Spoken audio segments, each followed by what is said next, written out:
वापसी। अगले दिन कुदरत और डॉक्टर इफ़्फ़त काली मोटर में बैठकर रुखसत होने लगे तो मेरा दिल बैठ गया। उससे पहले जब कुदरत ने पहली बार मुझसे कहा था कि वो वापस पाकिस्तान जा रहे हैं तो और मुझे मदीना में 4 दिन अकेला रहना होगा और फिर सऊदी हुकूमत के दीगर मेहमान ज़ायरों के साथ जद्दा जाना होगा, तो मैं घबराने की बजाय उल्टा खुश हुआ था कि मुझे हजूर आला सल्लल्लाहु अलैहि वसल्लम के कदमों में रहने के लिए कुछ दिन और मिल जाएंगे। लेकिन कुदरत के रुखसत हो जाने के बाद दफ़ातन मैंने महसूस किया कि मैं अकेला रह गया हूँ। लेकिन अकेला रहने की तो मेरी आदत है। अगर दिन में चंद एक घंटे मैं अकेला ना गुजारूं तो मुझे वहशत सी होने लगती है, घबराहट तारी हो जाती है। ज़िंदगी भर मैं अकेला रहा हूँ, इसलिए नहीं कि मुझे साथी मुयस्सर नहीं आए, इसलिए नहीं कि मुनफरिद ख्यालात का हामिल हूँ और लोग मुझे समझ नहीं पाते, बल्कि इसलिए कि अकेलापन मेरे लिए यूं है जैसे बच्चे के लिए चूसने वाली मिठाई की टिकिया होती है। मुझे अकेलेपन में ऐसा इत्मीनान हासिल होता है जो महफ़िल में हासिल नहीं होता, चाहे वो महफ़िल उन साथियों की ही क्यों ना हो जिनके दम करम से मेरी ज़िंदगी पर बहार है। फिर मदीना मुनव्वरा में तन्हाई को तो एक अजीम नेमत होना चाहिए था। कोई जानने वाला ना, कोई पूछने वाला ना, कोई इंतज़ार करने वाला हो। मस्जिद नबवी में भीड़ के बावजूद एक फ़र्द वाहिद बैठा हो, सामने सब्ज़ गुंबद हो, नीचे सब्ज़ जाली हो और जाली के पीछे हजूर खुद जलवा अफरोज़ हूँ। इससे बढ़कर कौन सी जन्नत हो सकती है भला। फिर मुझे ये एहसास क्यों हुआ कि मैं अकेला रह गया हूँ। शायद इसकी वजह ये हो कि इस कुव्वत के इनखला के बाद जिसके कुर्ब से उन अनजाने में मैं मिकनातीस बना हुआ था, मैं फिर से जंग आलूद पत्थर में बदल गया था। दरअसल जब से कुदरत ने कहा था कि मैं हुजरा मुबारक में नहीं जाऊंगा, जब से कुदरत ने सब्ज़ जंगले पर हाज़िरी देनी छोड़ दी थी, मैंने महसूस किया था कि उन्हें रुखसत कर दिया गया है और मेरा सलाम मंजूर कर लिया गया है। तब से हमारा कोई मरकज़ ना रहा था। मंजिलों को पा लेना कितनी बड़ी क़यामत है। सब कुछ बेमानी होकर रह जाता है, खुद मंजिल भी। मुझे ऐसे लगता है जैसे तलब से अजीम तर कोई मंजिल नहीं। तलब और जदोजहद, शायद ये बशरियत का तकाजा हो।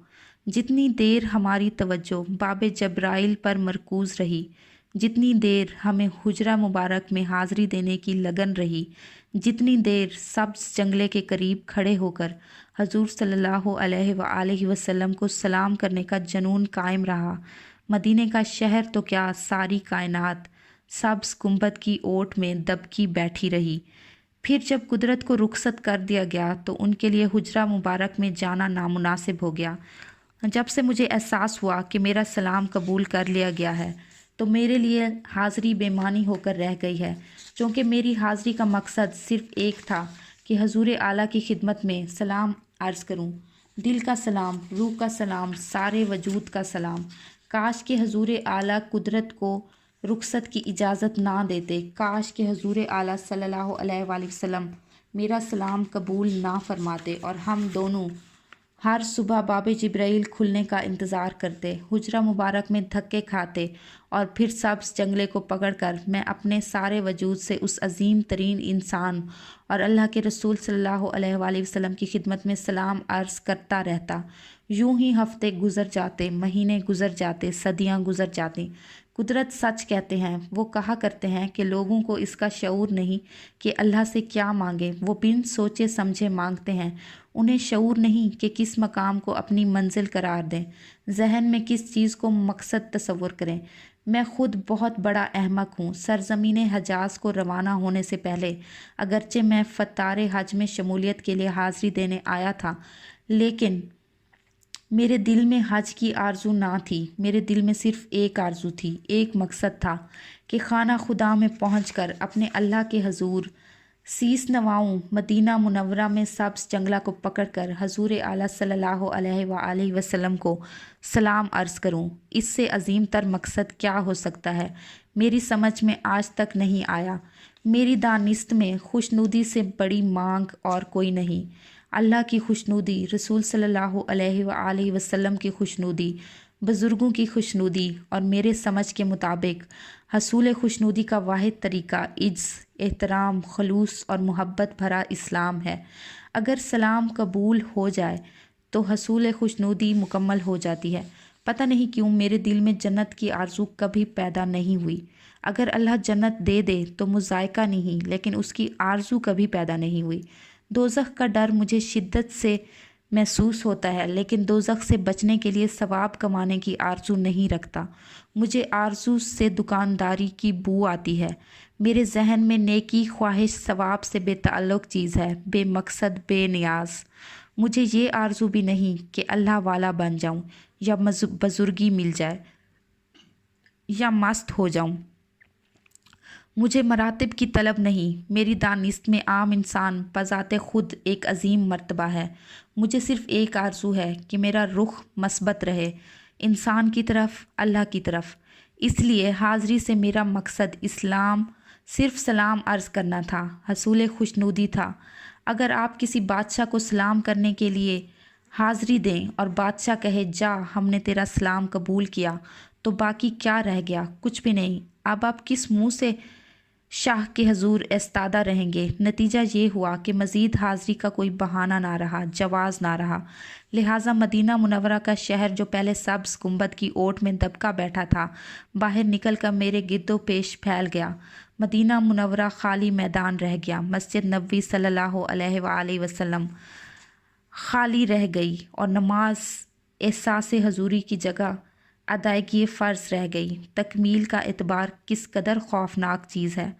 وہ مدینہ منورہ جس کا نام سن کر میرا دل دھک سے رہ جاتا تھا، اب میرے سامنے ایک عام شہر کی طرح تھا، ایک تجارتی شہر، بدیشی مال سے لدی ہوئی دکانیں، جھلمل کرتی ہوئی اشیاء، نگاہ میں ہوس کے دیے روشن کرنے والے کمیاب تحفے، خریداروں کا انبوہ، تاجروں کی کھجلی زدہ ہتھیلیاں۔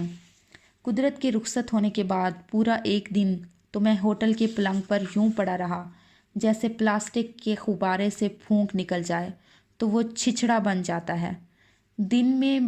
دن بھر سوچتا رہا کہاں جاؤں۔ میرے وہ نئے ساتھی جن کے ساتھ میں نے مدینے سے جدے جانا تھا میری طرح بستروں پر پڑے ہوئے تھے۔ ایسے لگتا تھا جیسے وہ بھی مدینہ منورہ سے رخصت ہو چکے تھے۔ انہیں بھی سمجھ میں نہیں آتا تھا کہ کہاں جائیں، کیا کریں۔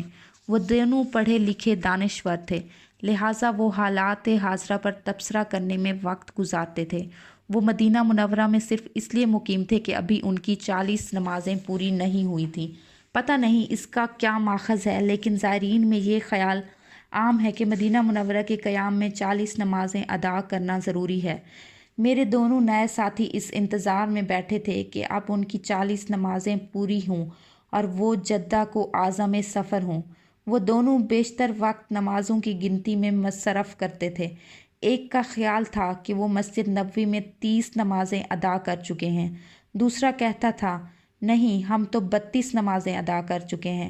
آپس میں روز بلا ناغہ جھگڑا ہوتا، بحث ہوتی، پھر سے گنتی کی جاتی۔ ایک کہتا ہم پرسوں عصر کی نماز پڑھ کر رخصت ہو سکتے ہیں، دوسرا کہتا نہیں عشاء پڑھنے کے بعد 40 نمازیں پوری ہوگی۔ ان دونوں اصحاب کے ساتھ ایک معمر خاتون بھی تھیں جو فجر سے پہلے مسجد نبوی میں جا بیٹھتی تھی اور عشاء پڑھنے کے بعد واپس آتی تھی۔ اس خاتون نے کبھی نہ سوچا تھا کہ کتنی نمازیں پڑھنی باقی ہیں، نہ ہی اس نے اپنے ساتھیوں کی بحث میں کبھی حصہ لیا تھا۔ جب بھی وہ بحث چھیڑتے تو خاتون تسبیح اٹھا لیتی اور ذکر میں مصروف ہو جاتی۔ اسے 40 نمازیں پوری کرنے کی فکر نہ تھی، اس کے برعکس اسے ایک ہی لگن تھی جس میں وہ سرشار رہتی تھی۔ ایک بار اس نے ٹھنڈی آہ بھر کر اس کا اظہار بھی کیا تھا، یہ حاضری بھی کوئی حاضری ہے؟ حاضری تو وہ ہوتی ہے جب حضور صلی اللہ علیہ وآلہ وسلم کے قدموں میں آ کر بیٹھ جاؤ اور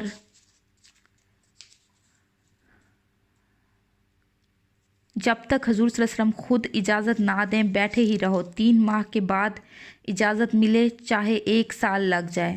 پھر محترمہ کی باتیں سن کر میرے دل میں 20 سوال ابھرتے۔ ہم دونوں زائر تھے، مدینہ منورہ کے ایک ہوٹل میں مقیم تھے، ہمارے درمیان صرف ایک دیوار حائل تھی، اس کے باوجود ہم ایک دوسرے سے کس قدر دور تھے۔ وہ مدینہ منورہ میں مقیم تھی، میں مدینہ شہر میں آورد تھا۔ وہ مدینہ مسجد نبوی میں وقت گزارتی تھی، میں بازار میں اشیاء بینی کرتا تھا۔ وہ رخصت کے لیے اجازت کی طالب تھی، میں حاضری کے احساس سے ہی بیگانہ تھا۔ پھر رخصت کی اجازت کا سوال کیسے پیدا ہوتا؟ वो आज खुद आई थी। मैं लाठी के सहारे पहुंचा था और अब उस लाठी से भी महरूम हो चुका था। फिर कुदरत के मुतल्लिक दिल में कई सवाल उठते। क्या कुदरत को इल्म था कि 40 नमाजें अदा करने से पहले मस्जिद नबवी से रुखसत नहीं होना चाहिए? फिर वो 20 नमाजें अदा करने के बाद क्यों चले गए थे? क्या उन्हें रुखसत होने की इजाज़त मिल गई थी? क्या मर्द कदीम इजाज़त के सिलसिले में तशरीफ़ लाए थे? उस रोज़ लेटे लेटे हमराहियों की गिनती सुनते सुनते मेरा जहन माऊफ हो चुका था। इस हद तक माऊफ कि मैं महसूस करने लगा था कि मर्द कदीम का वाक़या मेरे जहन का तख़य्युल है और बस शायद कुदरत ने मुझे हिप्नोटाइज़ कर रखा हो। शायद इसकी हैसियत तमाशा गर की हो और मेरे तमाम तर गुज़श्ता महसूसात की हैसियत रखते हों। कुदरत ने कहा था कि हज के असरात वापसी पर मुरतब होते हैं और हज के दौरान या बाद में रजत का ख़तरा भी होता है। कई एक बुज़ुर्ग सिर्फ इस डर के मारे हज पर नहीं जाते कि रजत की जद में ना आ जाएं। कहीं मुझे भी रिवर्स गियर तो नहीं लग गया था। चारपाई पर लेटे लेटे सैकड़ों ख्यालात मेरे जहन में आते। फिर अंदर से आवाज़ आती कि ये शक शुबहात जो तुम्हें दीमक की तरह चाट रहे हैं, इस बात का बैन सबूत है कि तुम्हें रिवर्स गियर लग चुका है। फिर एक और आवाज़ आती, अगर रिवर्स गियर लग गया है तो फिर क्या हुआ? ये एहसान क्या कम है कि मुझे हाज़िरी देने का मौका अता किया गया? मुझे काले कोठे के गिर्द वालेहाना चक्कर लगाकर अल्लाह को मनाने की खुशनसीबी दी गई। इस अजीम तरीन इंसान के हजूर उस दरवाज़े से हाज़िरी देने का एज़ाज़ हासिल हुआ जहाँ से हज़रत जिब्राईल अलैहिस्सलाम तशरीफ़ लाया करते थे। रिजत हो गई है तो क्या है? रजत माथे पर लिखी हुई तो नहीं होती। रजत हो भी जाए तो क्या फ़र्क पड़ता है? अब मैं हाजी मुमताज़ मुफ्ती हूँ और हाजी सिर्फ वही फ़र्द नहीं होता जिसका हज कबूल हो जाए। हाजी वो होता है जो मुक़द्दस मकामात से घूम फिर आए। इन ख़यालात ने मेरी हिम्मत बंधाई। फिर दफ़तन मुझे ख़याल आया कि रजत का खौफ बिल्कुल बेमानी है। रजत तो जब होती है जब कोई मुतहर्रिक हो, आगे की जानिब बढ़ रहा हो। अगर कोई पहले ही ज़मीन में खंबे की तरह गड़ा हो तो रजत कैसी? रजत का सवाल ही पैदा नहीं होता। मैं तो ख्वाम ख्वाह डर रहा हूँ।